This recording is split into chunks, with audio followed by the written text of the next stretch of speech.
সরকারি নিয়ন্ত্রণের বাইরে একটি স্বাধীন মানবাধিকার কমিশন গঠনের দাবি জানিয়েছে টিআইবি।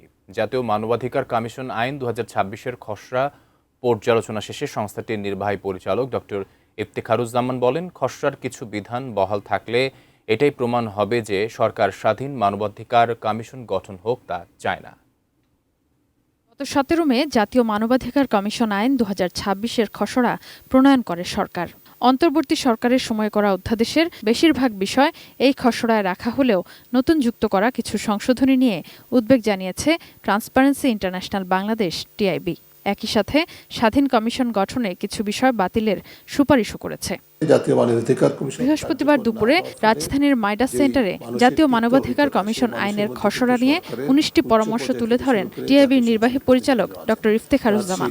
বলেন, একটি স্বাধীন সংস্থা হিসেবে কমিশনের কাজ করার সুযোগ রাখা হয়নি খসড়ায়।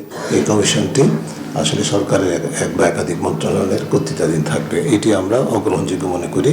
সরকারের নিয়ন্ত্রণের বাইরে একটি স্বাধীন জাতীয় মানবাধিকার কমিশন গঠন করা সম্ভব হবে, এটি আমাদের সকলের প্রত্যাশা। কোয়ালিটি সম্পন্ন আন্তর্জাতিক মানের steel bar CSRM, committed for better steel. খসড়ায় আইন শৃঙ্খলা বাহিনীর কোনো সদস্যের বিরুদ্ধে স্বাধীনভাবে কমিশনের তদন্ত ও ব্যবস্থা নেওয়ার সুপারিশের এখতিয়ার বাতিল করা হয়েছে, যা ২০২৫ সালের অধ্যাদেশে ছিল। মানবাধিকার লঙ্ঘনকারী ব্যক্তি তিনি যদি সরকারি কর্মকর্তা বা শৃঙ্খলা বাহিনীর সদস্য হন, তাদের গ্রেপ্তারের ক্ষেত্রে আদালত বা ট্রাইব্যুনাল এবং কোনো ক্ষেত্রে কমিশনের নিজের প্রস্তুত পূর্ব অনুমতি লাগবে, সরকারের অনুমতির প্রয়োজন হবে না, এটি আমরা দাবি করছি।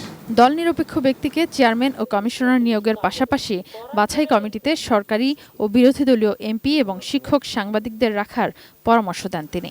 আমরা যথেষ্ট হয়রানির শিকার হয়েছি বা দেশবাসী হয়রানির শিকার হয়েছে, একটা যারা অবসরপ্রাপ্ত তাদের একটা আবাসন স্থল তৈরি করে। এখন যারা সরকারি কর্মরত আছেন তারা ছুটি নিয়ে এসে কমিশনার হতে পারবেন, কমিশন নিয়োগ দিতে পারবেন। এই ধরনের আবদার সেটা আমরা উপলব্ধি করতে পারছি, কাজেই এটা কোনো অবস্থায় গ্রহণযোগ্য হতে পারে না। ডক্টর ইফতেখারুজ্জামান বলেন, ব্যক্তিগত সুবিধার জন্য রাষ্ট্রীয় প্রতিষ্ঠানগুলোকে দলীয়করণ করার মানসিকতার পরিবর্তন চায় টিআইবি। এই প্রস্তাবনাগুলো যদি মানা না হয় তাহলে সরকার প্রমাণ করবে যে সরকার বা জাতীয় সংসদ বাংলাদেশে একটা স্বাধীন কার্যকর মানবাধিকার কমিশন হোক সেটা চায় না।